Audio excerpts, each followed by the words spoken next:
Друзья, всем привет! Помните, мы с вами некоторое время назад рассматривали метод Андрея Карпатова и собирали Wiki-LLM. И тогда в том видео я еще сказал такую вещь, что Wiki-LLM в каких-то нюансах заменяет RAG, но кейсы должны быть довольно специфичными. И сегодня мы с вами закрываем эту тему. Строим с вами RAG пайплайн, Wiki-LLM пайплайн, стравливаем их вместе в борьбе и смотрим, когда какой использовать. Почему я решил записать еще одно видео на эту тему? Потому что в комментах вы меня завалили вопросом: хорошо, а в какой момент Wiki-LLM лучше использовать, как он сравнивается с RAG, а RAG вообще он мертв или жив? Поэтому вместо споров в интернете смотрим на все это глазками. Итак, освежаем в памяти основной концепт. RAG против Wiki-LLM. На входе у нас есть какой-то набор текстовых файлов. PDF-ки, тексты, Word-документы, любые, код. По методологии RAG каждый документ делится на какое-то количество чанков. Чаще всего это чанки по 400, 600, 800 символов. Каждый чанк по отдельности векторизуется и записывается в базу данных. Каждый раз, когда мы что-то спрашиваем, наш собственный вопрос претерпевает ту же самую процедуру. Сначала он векторизуется, потом происходит поиск подобия, система ищет в базе данных чанки, которые самый близкий по расстоянию к нашему вопросу. Как следствие, чанки возвращаются нам обратно, попадают в контекст нейронки, нейронка банально строит на основе этого контекста свой ответ и возвращает нам этот ответ. Профит. Мы быстро поговорили с нейронкой по нашим данным. Wiki-LLM работает с таким же набором данных. Здесь никакого чинкования, векторизации не происходит. Нейронка сначала полностью читает каждый файл. В каждом файле определяет смысловые точки, какие-то значимые куски информации, которые смысловым образом связаны друг с другом. Соответственно, все эти связи, как кросс-ссылки, проставляются той же самой нейронкой. Все большое содержание текстовых файлов, новых текстовых файлов и их взаимосвязей записаны в большой файл index.md. Теперь, когда мы что-то спрашиваем, первым делом нейронка загружает в контекст весь index.md, определяет, какие конкретно файлы помогут ответить ей на наш вопрос, потом рекурсивно пробегает по всем связанным файлам. Вот это уже формирует себе как контекст, строит ответ на основе контекста, возвращает нам ответ. Мы поговорили по нашим данным с нейронкой.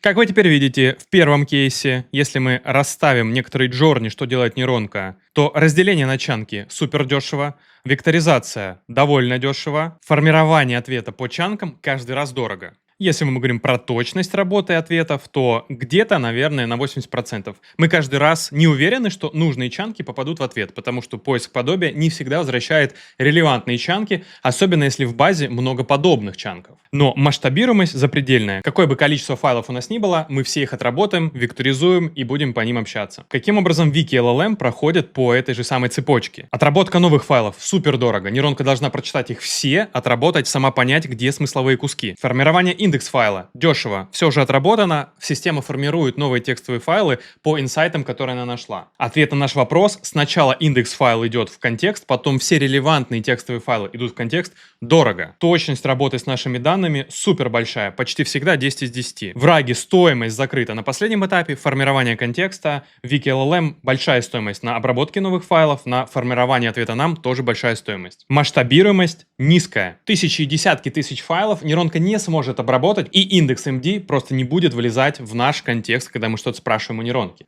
Сложность разворачивания. RAG большая. Вам всегда нужна векторная база, где вы будете хранить свои векторы и по которой будет происходить поиск. Wiki-LLM низкая. Вам ничего не нужно, кроме вообще пустого каталога. Все остальное нейронка делает сама. Ваше участие минимальное, если нейронка правильно проинструктирована. Главный вывод: если у вас большой объем файлов, постоянно обновляющийся, динамичный, непредсказуемо расширяющийся, и вы готовы пожертвовать точностью немного, используйте RAG. Если каждый кусочек информации, который содержится у вас в документах, супер важный, например, это какое-то сложное исследование, ни миллиметра этого контекста вы не хотите терять, готовы переплачивать за точность, используйте Wiki-LLM. С ростом количества файлов вы будете разделять на разные хранилища, тематические, и строить для каждого свой Wiki-LLM. А теперь смотрим на конкретном примере, как это все работает. Вот в этом видео мы уже с вами говорили, что нормальные системы ни в коем разе не должны быть завязаны на нейронку, на оболочку и вообще на какую-то одну технологию, которая была бы вшита в вашу систему, потому что завтра будет новый день, новая нейронка, новая оболочка, еще лучше. Вы должны сохранять гибкость и использовать все новое и самое лучшее. Я сегодня буду использовать Claude Code с набором скиллов для того, чтобы развернуть свою RAG-систему и VKLLM-систему. Причем вручную я не буду делать почти ничего, буду использовать свои собственные скиллы, которые сначала разворачивают нужные системы, а потом дают их эксплуатировать. Итак, для начала мне нужно открыть свой рабочий каталог, он у меня называется MyOS, мы его в прошлый раз уже с вами смотрели. Структура супер простая, здесь есть главный файл CloudMD, который очень кратко описывает буквально за несколько сотен токенов, из чего состоит мое хранилище данных. В основном здесь рутинг, в какой папке что лежит и за какой задачей в какую папку идти. Если интересно, вот в это видео сходите, мы там подробно прям описывали, зачем и как это все создается. Создается автоматически. Дальше, как мы видим, у меня здесь нету ничего ни про RAG, ни про VKLLM, поэтому я буду использовать специальные скиллы, которые просто разворачивают нужную структуру для меня. Давайте начнем с нашего RAG механизма. Я нажимаю кастомизация, здесь ищу вкладочку скиллы, нажимаю новый скилл добавить. Я сам апложу свой собственный скилл, который, по сути, просто описывает, что такое RAG, хотя нейронка, если вы используете топовую нейронку, более-менее сама понимает, но я не хочу завязываться на нейронку в плане ее понимания, как все функционирует. Я описываю, как деплоится RAG-система, соответственно, тут написаны, какие фазы нужно пройти, какие каталоги нужно развернуть, и здесь огромное количество референсов для того, чтобы система, нейронка понимала, каким образом новые данные погружаются в нашу базу, как они оттуда читаются, каким образом формируется контекст. Это все то, что мы с вами обсуждали много раз на этом канале. Мы это все знание просто запаковали в один скилл для того, чтобы потом можно было переиспользовать. Скилл, как я уже говорил, двухфазовый. Соответственно, скилл сначала сетапит всю структуру, а потом дает ей пользоваться. Сначала я выполняю команду reload skills, чтобы потянулись все новые скиллы в наш Cloud-код, а потом просто ищу как раз ишенка RAG, выбираю этот скилл, нажимаю Enter, и теперь мне просто нужно будет ответить на несколько вопросов от нейронки для того, чтобы она прям внутри нашего хранилища, нашего каталога засетапила нужную структуру. Кстати, если вы в шоке вообще, что такое скиллы, что такое Cloud-код, обязательно залетайте в нашу про-группу, потому что там есть и мастер-классы на эти темы, и про материалы, и чат, в котором я персонально тоже состою, и там, как всегда, есть весь набор скиллов, которые мы используем в этих видео. Если вы не захотите пересоздавать свои новые с нуля, вам нужны будут какие-то базовые, которые вы потом будете развивать. Так что в про-группу залетайте, ссылка в описании.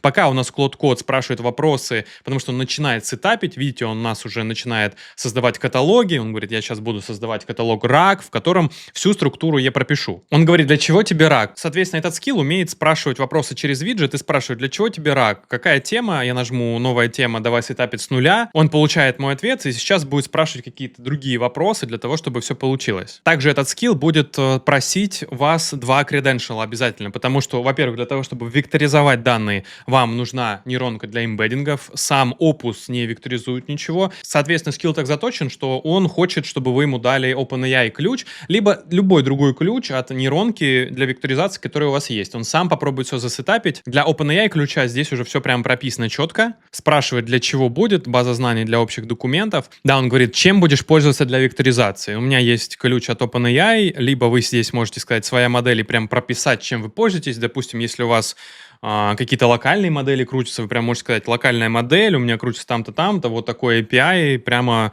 оттуда забирай все доступы и используй ее. Теперь он спрашивает, что в метаданные записывать, это тоже хорошая практика, чтобы он не сам выдумывал. Я обычно кладу все, имя файла, относительный путь, папка, расширение, то есть все, что потом может потребоваться нам в последующем. С какими файлами мы будем работать, текстовые, PDF-ки, docx и код, все тоже выберу, чтобы он знал. Размер чанка для векторизации я предлагаю выбрать умолчательный. 1000 символов, выбираем первую опцию. Видите, он сам все спрашивает для того, чтобы мы вручную это ничего не создавали.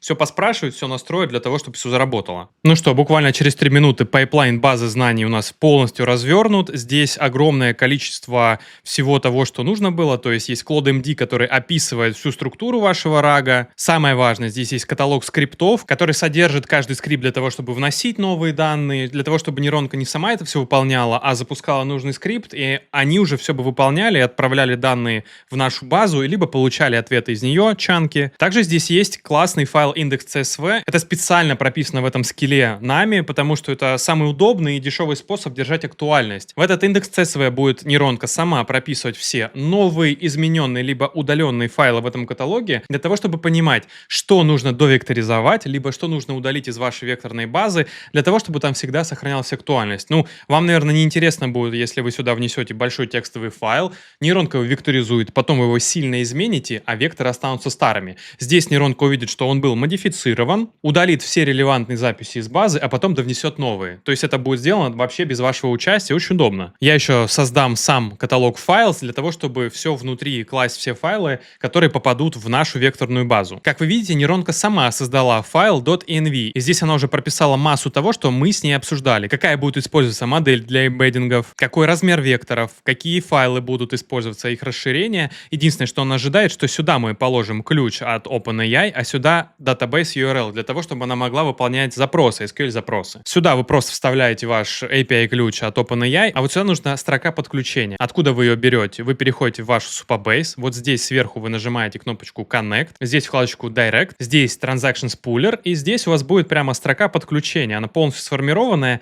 за исключением пароля. Пароль вы задавали при создании вашей базы, он у вас где-то записан. Забираете его и вот сюда вставляете прямо вашу строчку, соответственно, удаляете вот этот placeholder, и вот сюда подставляете ваш пароль. И потом сохраняете файл. После этого нейронка будет уже им пользоваться как переменными окружения. Как вы видим, вот у меня создалась таблица Document Knowledge, и сюда нейронка будет вставлять все свои векторы. Давайте для того, чтобы нам было интереснее, я вставлю сюда Гражданский кодекс, довольно большой документ, где очень много разнообразных разрозненных данных, статьи, заголовки, абзацы. Поэтому я кладу это в каталог Files и возвращаю свой код. Создаю новую сессию и говорю: прогони RAG Pipeline. Нажимаю Enter, и так как наш скилл уже настроил все нужные CloudMD файлы, все нужные контексты, теперь нейронка знает, что когда нужно прогнать, то нужно пойти в каталог RAG, там поискать инструкции, посмотреть, каким образом отрабатываются новые файлы, сохранить это в индекс CSV, и потом отработать файл, разделить его на чанки. Как видите, нейронка уже сама все знает, и он сейчас работает с индекс CSV файлами, и сейчас выполняет скрипты для того, чтобы разбить файл на чанки и отправить их на векторизацию. Да, она видит, что в каталоге Files, ГК, Гражданский кодекс, появился новый файл, соответственно, даем ей доступ делать с ним все, что нам нужно. Друзья, пока мы ждем, лайк этому видео поставьте, подписывайтесь на канал. Вот здесь про такие интересные автоматизации мы очень много говорим и еще больше будем говорить, так что не пропускайте наши видео. Да, мы сейчас видим, что как раз нейронка лезет в .env файл для того, чтобы забрать наши креды. Ну что, RAG синхронизирован. Он видит, какой файл был добавлен, векторизовал его, обновил индекс CSV, и все у нас получилось. Теперь, если мы пойдем в нашу файловую структуру, пойдем здесь в индекс CSV, мы увидим, что наш файл GK-PDF, здесь прокинуто время модификации, видно, что он уже завекторизован и был образовано 43 чанка. Нам осталось только пройти в нашу базу, обновить ее и увидеть, что все наши 43 чанка уже здесь. Конкретные чанки здесь уже прописаны. Прописан source, и в метаданных все, что нам нужно, уже тоже прописано. И относительный путь, и расширение, все, что мы просили нашу нейронку сделать. Заметьте, это произошло буквально без нашего ручного участия. Это очень удобно. Давайте посмотрим на наш файл, который был векторизован, и, например, спросим что-нибудь про возмещение убытков, причиненных госорганами, поэтому мы просто можем вернуться в наш клод, просто начать новую сессию. Ничего нам уже с вами не надо настраивать. Я говорю, как происходит возмещение убытков по вине госорганов. Глянь RAG. Просто говорим обычным гражданским языком, чтобы быть уверенным, что система пойдет по RAG пайплайну. Видим, что она уже смотрит в RAG наш knowledge и запускает команды. Круто. Как раз идет семантический поиск, соответственно, достаются релевантные чанки. Теперь эти чанки складываются в контекст нейронки. Ключевая норма. Статья 16. Убытки, причиненные гражданину или юридическому лицу в результате незаконных действий, подлежат возмещению Российской Федерации и дальше, и дальше, и дальше. Если мы откроем саму статью, да, это есть как раз сама статья 16, и здесь именно ровно та статья, которая нам нужна была. То есть наш RAG работает прекрасно и даже воспроизводит нам механику и связки статей. Мы должны понимать, что делает это он сейчас на основе тех чанков, которые попали ему в контекст. А что если мы сделаем ровно то же самое, но на примере Wiki-LLM? Новую сессию мы с вами начинаем, идем в кастомизацию, и здесь ровно таким же способом я добавляю свой скилл Wiki-LLM, он тоже создан на основе тех знаний, которые мы с вами подробно обсуждали вот в этом видео,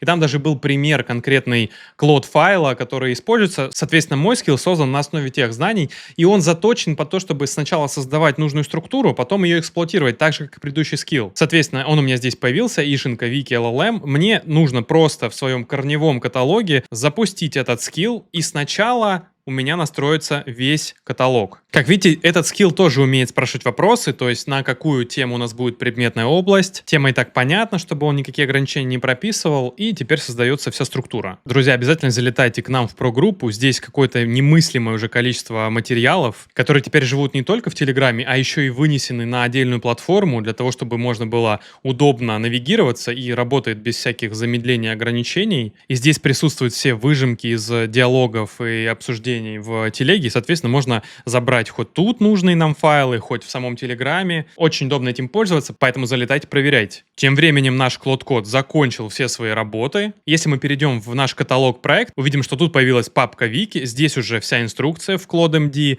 и даже создан специальный каталог RAW для того, чтобы мы сюда закидывали все сырые файлы, которые потом будут обрабатываться. Давайте закинем тот же самый файл. Вот я его закинул теперь уже в свой RAW каталог, возвращаюсь сюда и говорю ingest wiki-llm. Теперь моя нейронка должна понять, что появился новый файл, и трансформировать его уже в набор, большой набор текстовых файлов по методу Карпатова. Уже видим, что все работает нормально, видит новый файл в каталоге RAW, начинает с ним работать. Как видите, так как мы воспользовались скиллом, который сразу создал нужную структуру, нейронка уже знает, что такое ingest, соответственно, каким образом нужно работать с файлами и разбирать их на подфайлы и строить между ними кросс-ссылки. Вручную нам ничего ей объяснять не надо. Обратите внимание, каким образом отработала наша система. Уже иначе. Сначала он определил источник, все правильно. Потом он определил общие положения и разбил их на подтематики. Основания возникновения гражданских прав, злоупотребление правом. То есть все это для него стало набором взаимосвязанных тем. И большая подтема «Граждане», в которой есть интеллектуальные права, дееспособность гражданина и другие понятия. Опять же, мы этого не делали. Он сам решил именно такие топики выбрать. Теперь, если мы перейдем в каталог Вики, то увидим, что здесь как раз появились все ключевые точки информации, которые он определил как значимые. И все они теперь взаимосвязаны между собой. А в том самом файле index.md лежит содержание, которым теперь он будет пользоваться каждый раз, когда мы будем спрашивать вопросы по нашей Wiki-LLM. Для чистоты эксперимента начинаем новую сессию и спрашиваем тот же самый вопрос про компенсации, но уже не по RAG, а по Wiki-LLM. Я говорю, посмотри в Вики, как происходит возмещение убытков из-за госорганов. Теперь мы видим, что у нас уже будет активироваться автоматически пайплайн не RAG, а он говорит, я посмотрю в Вики. Сначала прочитаю индекс. Все работает как часы. И моментально же определяет, что это статья 16 и 16.1, читаю соответствующую страницу, и потом моментально начинает нам отвечать. Заметьте, насколько быстро это происходит по сравнению с тем, что происходило у нас с RAG, когда он сначала должен произвести поиск, сформировать контекст и ответить нам. Здесь ответ начинается моментально. И так как все эти темы внутри конструкции уже взаимосвязаны, он не только говорит нам про статью 16, а еще и начинает рассуждать про взаимосвязанные понятия и выдавать рекомендации за счет того, что во всех этих файлах были проставлены кросс-ссылки. И сейчас говорит, что здесь довольно все поверхностно, и если нужно углубляться, то в текущих источниках нет. И могу это отметить как пробел, помочь дополнить, если подкинешь материал в RAW. То есть сейчас мы можем сказать, да, знание о том, что каких-то знаний нету, станет новым знанием в этой Wiki-LLM, и в следующий раз он к этому выводу придет быстрее. Ну что ж, друзья, мы с вами в прямом эфире посмотрели, каким образом работает, отличается Wiki-LLM и RAG.